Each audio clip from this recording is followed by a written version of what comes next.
We have Mr. Kenny Neal with us. Happy Easter. Oh, same to you. How's it going today, okay? Doing fine, doing fine. As a matter of fact, I'm looking at the poster that you gave us a few years ago for the concert that you had in Port Allen area, and it was just like yesterday. That was a few years back. So how are you? How's everything? Oh, I'm doing great. I had 21 young kids, Canadians, at my house last night. They all going back to Toronto and Montreal today. They came down to celebrate a wedding. Wow. And so I had the house full, and we boiled crawfish, man, and had a great time. Oh.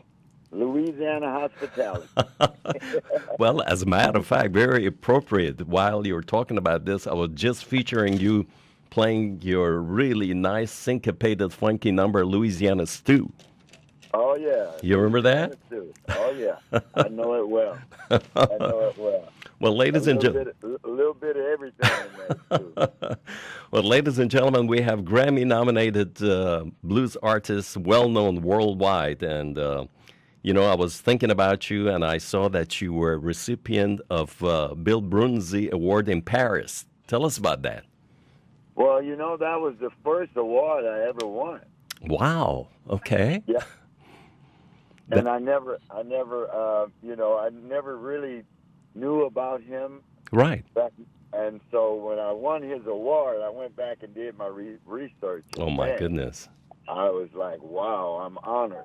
Oh, I tell you, there's a picture in Muddy Waters' autobiography. It's a black and white, and it's a funeral of Bill Brunzi. And Muddy is one of the pallbearers. And that picture really hit me. I mean, years ago I read that, and what a great songwriter he was. Oh yeah, he was great, man. So I cherished that piece. I still have it today. Yeah. Well, it was my very first award. Wonderful. Well, let's talk about early days, and let's talk about your father, late Rayful Neal, and we'll talk about your mom, Miss Shirley, as well. Let's talk about those early days.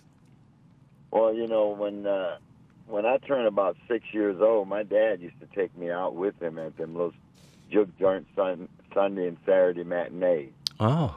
Mm-hmm. And that was my fond memories being with my dad. We was like the Andy Griffin and Opie, but we was going bluesing. We wasn't going fishing. That's a good way of putting it. Yeah. Yeah. So he would take me out, man. He didn't take me to the ball games or football or baseball. I would always go to the juke joint with him, and they put me up on the bar, and man, I would dance up and down the bar. And at the end of my songs, I would go around to the tables, and they would just stack my pocket with quarters and 50 cents and dollar bills. That's great. Sometimes I would make more than the band. And those days, you guys had all these legends coming to your house. This is almost like Charlie Parker and Dizzy Gillespie in New York when they, had all these well-known jazz musicians coming to their gigs and, before going to the, concerts. So you had Slim Harpo, and you got all the legends from the area to coming and talk to your dad. Yeah, we had Lazy Lester, Slim Harpo. Oh, yeah. Ernie Ketto, mother-in-law. Whoa, yeah. Oh, yeah. All of his folks was right there in the little town I grew up in, Urbanville. Oh, I didn't know that. Yeah. Mm-hmm. And all the Ernie folks was from there, and I would do a lot of gigs with him and his brothers. All of his brothers played music as well. People didn't know that, but Ernie was the one that, got the hit records. Right. And Johnny Adams. Oh, what a voice. Yeah. Mm. Yeah, all of these guys was always around, and then we still do that today. Folks still come by and visit, but back during that time when I was growing up, I didn't realize the legendary guys that I was around at the time. They was making history, actually. Right.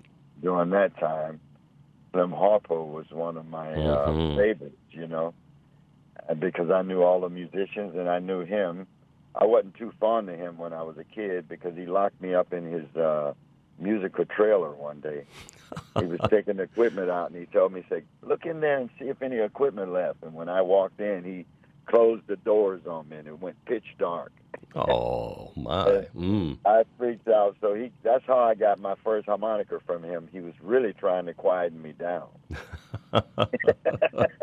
Well, I got a quick story. If you recall, John Fred of John Fred and Playboy told me this story. He said there was 1967 or so, 1968 or 7, and he was downtown Baton Rouge one Friday trying to cash a check at the Fidelity Bank or something like that. And he said there was a long line, and here comes Slim Harpo through the door and says, "Hey, John." And John say, "Hey, Slim, what's up?" He said, "I got a big check. I think it was like $5,000 those days." He says, "It's a royalty." He said, "Who's it from?" He said, "I don't know. There's this British band called Rolling Stones or something like that." That's right, yeah. That's right. He wasn't even sure about it. Exactly. Right. Those were the days. So let's talk about your family, your brothers, and how are they doing? Darnell They're and doing fine. yeah, Darnell, Frederick, and Lil Ray, Larry. yeah, All of them are doing good. They're going to join me April the 30th at the Jazz Fest. nice, I'm going to have the Neal family with me and my daughter, Sarita, beautiful. and my son, Kenny Jr., so we're going to make it a family thing for the 30th of April. Oh, nice, great. Yeah. It's going to be a good reunion, which we get together all the time, but to do it in front of, folks from all over the world is just going to be great for us. Oh, that's wonderful. Tell us about the time that you were playing with Phil Guy and Buddy Guy and Junior Wells. I bet you that was a quite experience to be with those legends.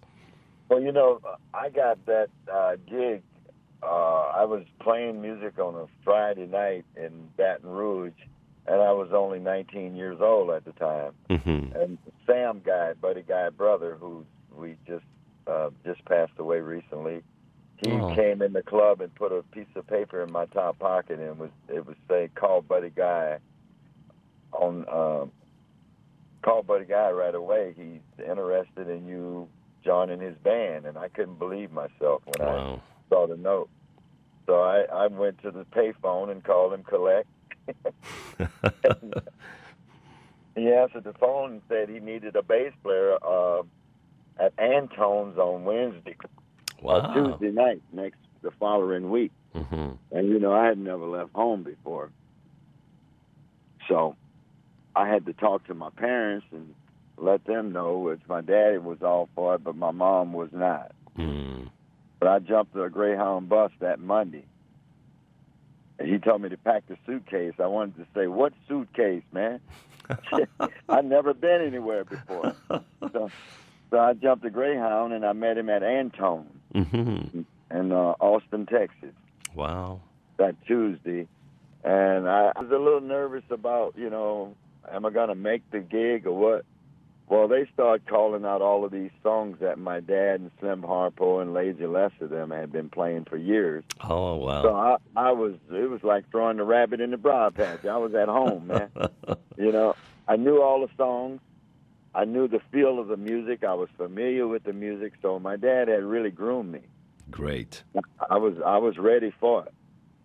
So I packed up and moved to Chicago, and I really enjoyed playing with Buddy Guy, but Junior Wells was my favorite. Oh, great. Yeah.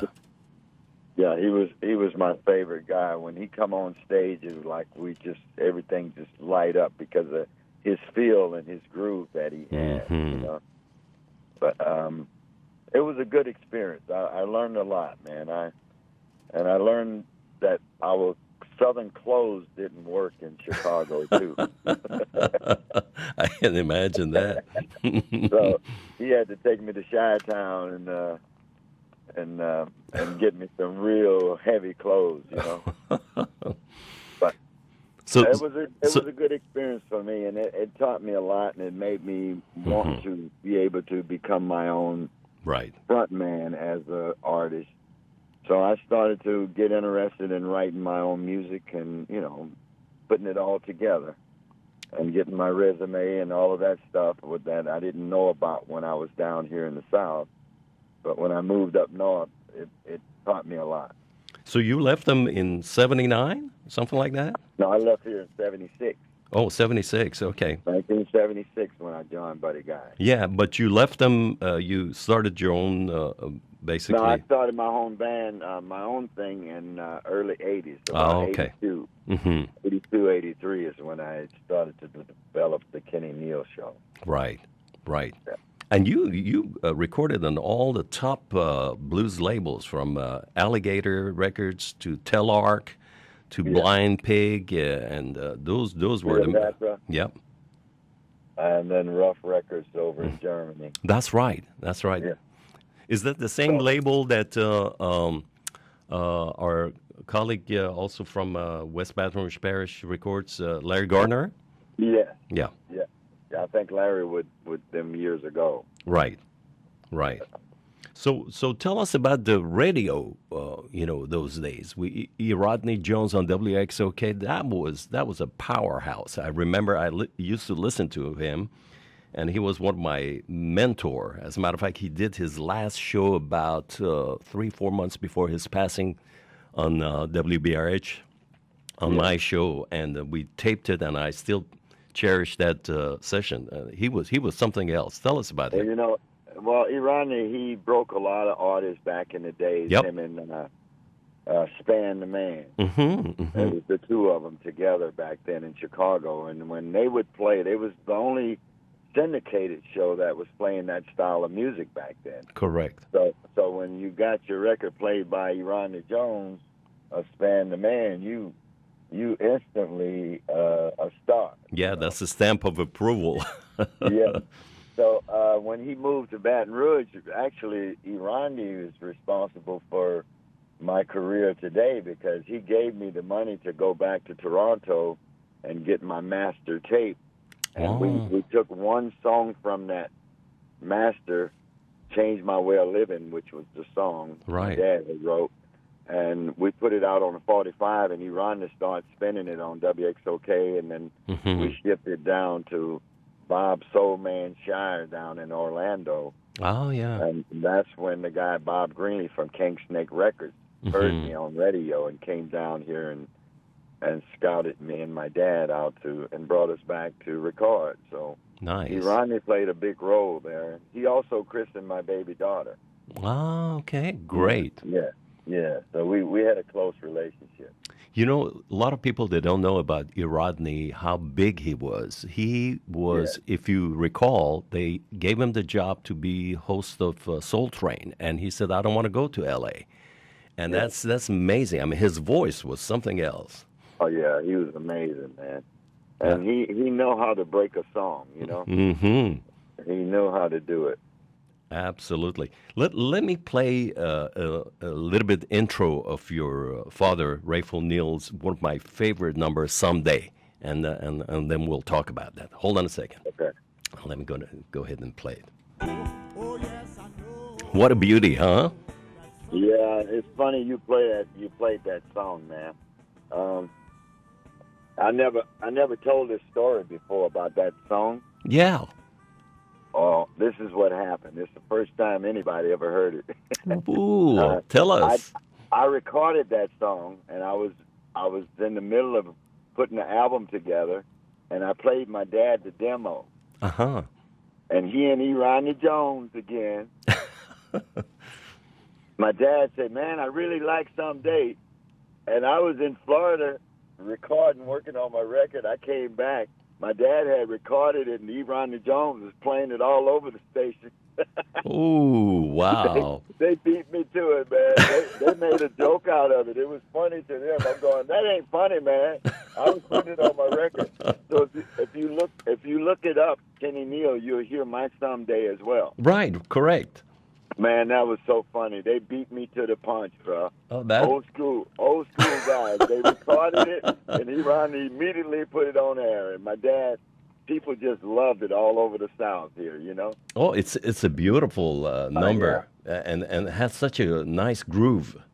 Yeah, that was a funny situation. And what can I say, man? I go, okay, you got me. Y'all got me, man. This is great.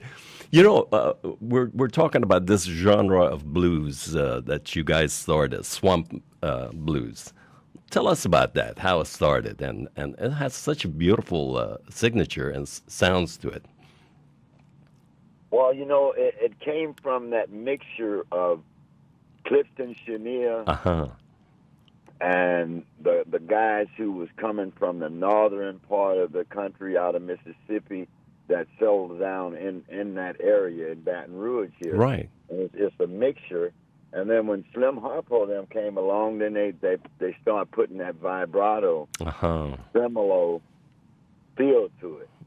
And, I mean, they just develop a style, man. And, it's back to that blues stew almost again. But Exactly. It's a little bit of that Clifton Chenier was bluesy and Cajun, and it's just a combination of that New Orleans, that west of Baton Rouge, Lafayette, Opelousas, Mamou. And it's swampy as it can be because it's just a blend, Mm-hmm. Mm-hmm. Yeah. And I captured some of that this last album, Straight from the Heart. Right. Right. I did a song called Louisiana, and I did a song called Bon Ton Roulette. Beautiful. And that's what I was capturing, that beginning of where it came from, Right. Well, you guys are going to have a nice session on April 21st, 6 to 8 p.m. at West Baton Rouge Museum, and my dear colleague Nick Spitzer is going to be with you. Yeah. Should be a good night. Tell us about that. I'm looking forward to it. I'm going to be sitting down and bringing my acoustic guitar and putting my harmonica around my neck and play some of that front porch picking blues. Beautiful. Oh, the stuff I remember as a little bitty kid playing. Guys used to come around and sit there and play it. Absolutely. So I'm glad I can share that with everybody. No, this is going to be great. That's April 21st, 2023. It's a Friday night, 6 to 8 p.m., West Baton Rouge Museum in Port Allen. Should be a great night. Kenny Neal and Nick Spitzer. Yeah. So that's going to... Yeah, same here. Absolutely. Yeah. Absolutely. What are your projects these days? I know that you also go back and forth to L.A. and come back. So how do you spend your time? You split between here and... Well, no, I'm back home. You're back home? Rouge. Okay, cool. Yeah, and I'm enjoying every bit of it. Great. I'm getting ready to go back to touring this year because, the pandemic slowed everything up for a while. So we kind of back to norm now. Nice. And my first trip over to Europe would be the running of the bulls in Spain. Ooh. I'm going to be doing a show in the middle of the arena before the bullfight. So I won't be wearing a red shirt. Watch out. Yeah. So, I got to get back in that groove again. Oh, that's great. Because the pandemic kind of, slowed us down and not traveling a lot. So I'm looking forward to it. Oh, absolutely. I was thinking about you and your dad. If you recall, there was a really nice barbecue place off Jones Creek called Abe's Barbecue. You remember that in the 80s? Yeah, that's the one, yeah. Right, I think there were two sisters from Mississippi. They came in and started it, and I remember we used to go there and see your dad and you and a whole bunch of other colleagues. Chicago Al, sometimes he used to come and sit in. And that's right. Those were the days. I really miss that, Yeah, I miss it as well, man. Well, it was... Go ahead. It's good he left so much music behind because when I get on stage, I can share his songs with the fans. And it almost put me back in that moment when I sing these songs on stage. I can feel his presence. Oh, absolutely. Yeah. So that music bring us together, keep us together still. Oh, that beautiful spirit. Yeah, absolutely. Yeah. Absolutely. Yeah. So once again, April 21st, 6 to 8 p.m., West Baton Rouge Museum, Port Allen. And we want to thank Ms. Tanya and Ms. Luckett at the museum. They're doing a great job over there, bringing first-class act. And Nick Spitzer is going to sit down and interview Kenny Neal. Should be a great night. So we highly recommend you to join him at 845 North Jefferson Avenue in Port Allen. So Yeah, come on out and join us. absolutely, absolutely. We're gonna feature you at 1:15 for 30 minutes on my show this afternoon as well. So tell your friends to tune in as well. Okay, yeah, come on in to KLSU. And we're gonna polish this and put it on YouTube. So it's gonna go down in history of you and I and our wonderful listeners tuning in this morning and enjoying the Sunday Easter, having you with us. What a special moment. Thank you so much. My pleasure. You got it. You have a wonderful day, and we're going to go out with another classic Kenny Neal. Have a great day. Thank you. Bye-bye.